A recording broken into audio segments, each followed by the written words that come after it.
Sitting all the way back in the chair, just scoot all the way back, and your knees are about hip distance apart. And widen your heels just a little bit more. So when you look down at your feet, you want to have the outsides of your feet parallel, so your heels need to come out. Maybe your right heel come out a little bit more. Perfect. Good. And then go ahead and scoot your bum so that your femur bones, your thighs are all, yeah, that's right, all the way back on the chair as much as possible. And so ultimately the alignment, you want to have the knee on top of the ankle bone. So if you look down, you can just kind of see your toes. That looks perfect. And then lean forward and lean your elbows on your knees and cross your wrists and drop your head. And press your shoulders all the way back. Soften your head. Press through your elbows so that that's right. And then soften your chest. And breathe. Nice deep breaths. And here you might be able to feel like you can breathe into your low back. Now the reason why we had the thigh bones on the chair is so that you can soften your inner thighs. So see if you can soften your inner thighs. There you go. So your knees can begin to come apart just slightly, but you want to make sure your big toes stay on the ground. That's kind of the key here. And just breathe a couple breaths here. So it's better not to do this with a rolling chair, of course. So a chair that has no arms is also a little easier.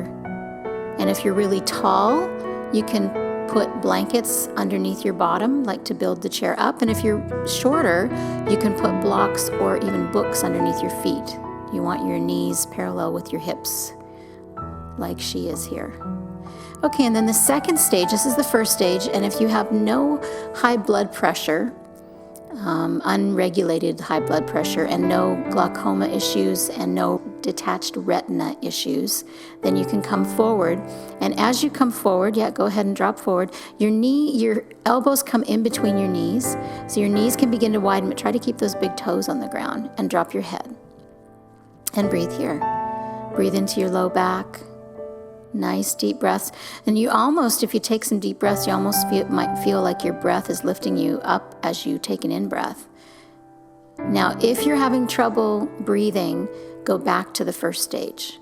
But if you're comfortable here, everybody's going to look different here. People will be halfway up. People will be able to place their hands on their feet. In fact, you can go ahead and place your hands on your toes if you can easily reach them. Your big toes especially, because there's the ones that want to come up. Don't bounce here. Don't force. Just softening, just easy and gentle. Just a few more breaths here. So this forward bend helps create space in the perineum, the hips area, helps the hip flexors, helps create space in the belly and the abdomen, helps with sciatica. And then go ahead and place your right elbow and your right knee back into stage one, your left elbow and your left knee back into stage one, where you cross your wrists and your head is dropped.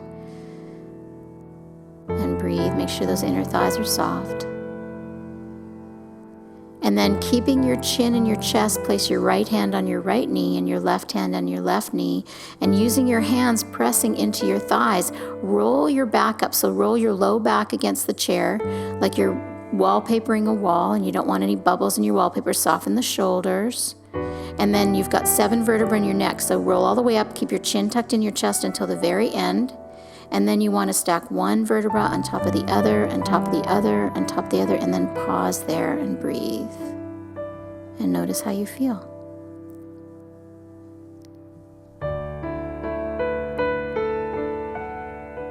Okay, and moving into the second pose is called thread the needle. This time, you want to bring your feet about 2 inches together, so a little closer together. And if you're taller, and big toes a little bit closer than your heels, so just a little bit more. And then if you're taller, you bring your feet away from you at that distance. And if you're shorter, you bring them more underneath you. Or if you have tight hips, the same thing. Place your left hand on your left knee to make sure that your knee doesn't move. And then bring your right ankle bone on top of your left thigh, right where your hand is. First place it lands. So get the ankle bone, the bony part of the ankle, right on top of the knee. And then make sure that right foot is soft. And see how you don't want to make sure your left knee, that one that the foot is on, doesn't fall out to the side. Perfect. It stays. So the basic alignment is the foot, the left foot and the knee and the left ear and chest are all sort of in alignment. And that's the alignment you want to have the whole time. So stage 1 is pressing your shoulders all the way back and then dropping your chin all the way down, and soften the shoulders and breathe. So this is a great pose to do, when you're sitting at the computer, sitting at the office. I actually do this on planes too. It's a little bit more challenging to do on the plane because the seats are small, but you can do it. If you've got knee anxiety, knee issues, knee anxiety, if this doesn't feel comfortable for you, you can place a blanket or another chair and with a blanket underneath that bent knee. So you've got a few options here. Now, second stage is you want to have both of your hands either both on the outsides of your knees or both of your hands on the insides of your knees. So lay your hands, and then slowly start to come forward. So press weight in your foot as you come forward, the one on the ground, and soften your inner thigh and soften your shoulders. You can let your arms relax forward. Good, and not forcing, just allowing gravity to draw you forward.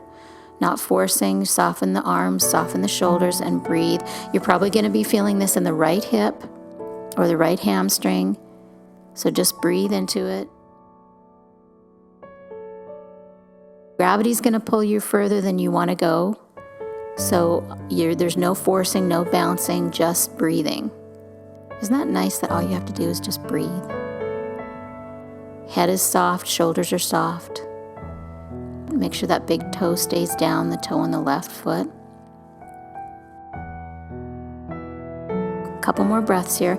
This is thread the needle. This is an excellent pose for sciatica. A great pose if you have low back pain from sitting all day, or if you've been gardening or snow skiing. This opens the hamstrings, releases tension in the hip flexors, the psoas. Okay, and then place your hands, your left hand on your foot and your right hand on your knee. Keep your chin down like we did before. Soften the shoulders and slowly roll up, pressing your low back against the chair first. And slowly, slowly coming back up to center. Chin comes up last. Stacking the vertebra on top. Keep breathing. Don't stop breathing. Great, and once you're all the way up, then you can release that foot down to meet the other one. And just pause for a moment here, with your eyes closed, noticing the changes and noticing what's happened to your right side. Does your right foot feel more solid in the ground? Does your right shoulder feel like it's dropped a little bit? And has this affected maybe even the right side of your face? Your right sit bone, is it sitting differently in the chair? So noticing the changes in between the poses is really nice to do as well. And then you can go ahead and place your feet back 2 inches apart to do the other side. Big toes closer than your heels slightly. And place your right hand on your right knee to keep your right knee stationary, and then place your left ankle bone. The first place it lands is great. Some people can bring their ankle all the way back, and that's easy for them. And some people can only get their ankle on their knee, and that's fine too. But just the first place it lands is great. Get the bony part of the ankle right in the center of the femur bone.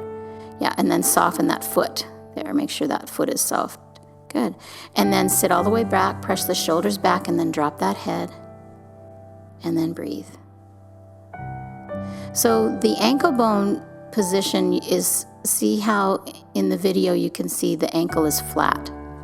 And that's the position you want. You want the bony part of the ankle right in the center, side to side center of the femur bone. Doesn't matter if it's up at the knee or back at the hip. And then if you feel comfortable, you're either both hands on the outside of your legs, the hands on top of the calf, and then slowly come forward. Press through your foot on the floor. So you're pressing yourself back for support. Don't let that right knee come out to the side. Soften your shoulders. Soften both arms forward. So just soften the arms, maybe palms face down. And breathe here. And now this side might be tighter, might be easier. Everybody has usually a side that's different.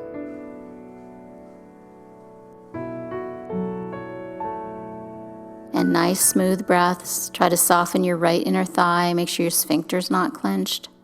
Press through that big toe on the ground, but don't grip with your feet. Just breathing. Couple more breaths here. And again, if you have knee anxiety, that means if your knee feels tight, you can always place another chair with a blanket or pillow underneath that bent knee. The alignment here is really important to get into the spine. So your big toe is in alignment with your knee, in alignment with your right ear. So the foot on the floor, the toe is in alignment with the knee, with the ear. And then place your right hand on the foot, place your left hand on the knee, keep your chin down, soften the shoulders, and roll up like, again, you're wallpapering a wall, one vertebra at a time. And once you feel like you're sitting all the way up, then you bring your head up slowly. And then slowly release the foot back into the even position and pause for a moment to notice the changes.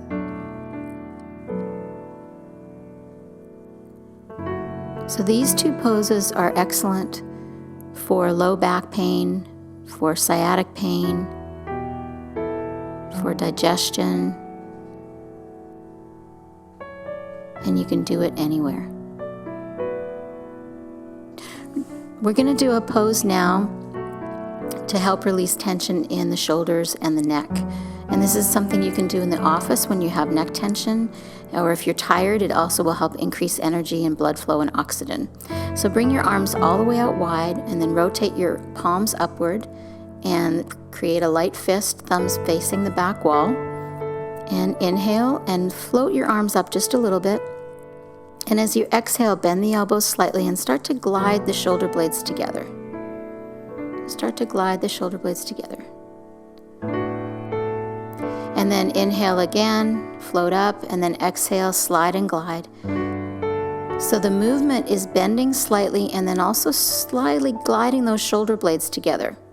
But it's not a squeeze. Make sure you're sitting back on the sit bones, breathing. And then inhale, float up just an inch or two. And then exhale, slide and glide, breathing. And then inhale up. Exhale, slide and glide. Inhale, float up. Exhale, slide and glide. And then pause for a moment here, breathing, and kind of rock your head around to make sure there's no tension in your neck, and still continue to breathe.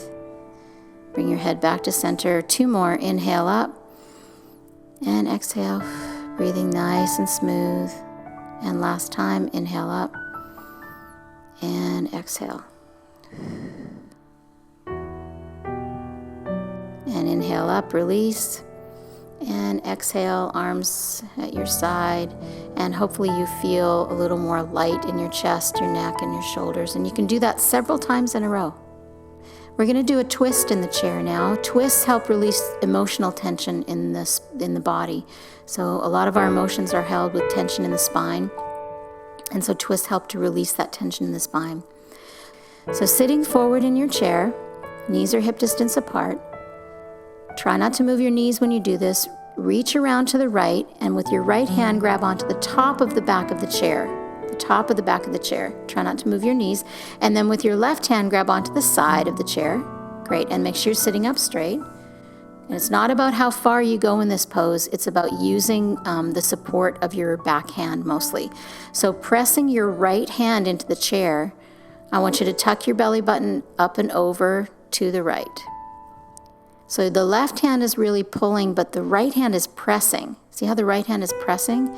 And it really gets deep, and it's supported at the same time. It's a deep twist here. Keep the shoulders soft, and the head is only looking over the right side of the chest, not the shoulder. So this is a twist in the torso, not a twist in the neck.